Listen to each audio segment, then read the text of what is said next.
باب فضل الحب في الله والحث عليه.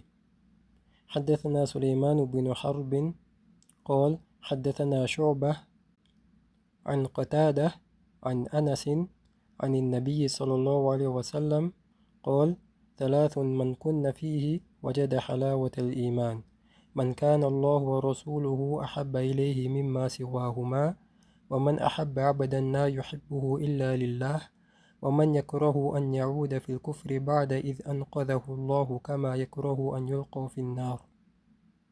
رواه البخاري. انتهى.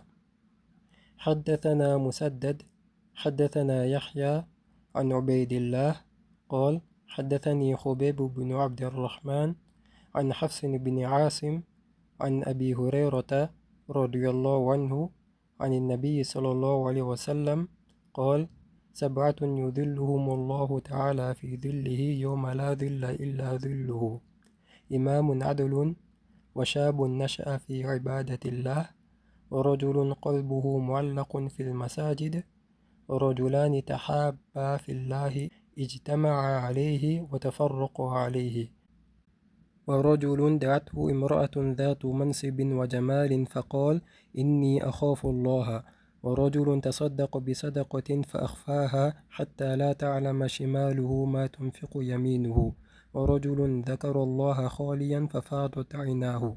رواه البخاري. انتهى.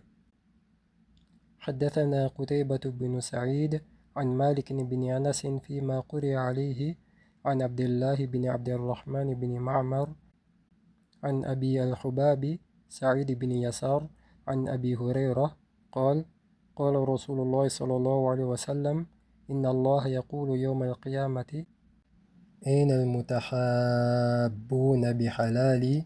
اليوم أذلهم في ذلي يوم لا ذل إلا ذلي. رواه مسلم. انتهى.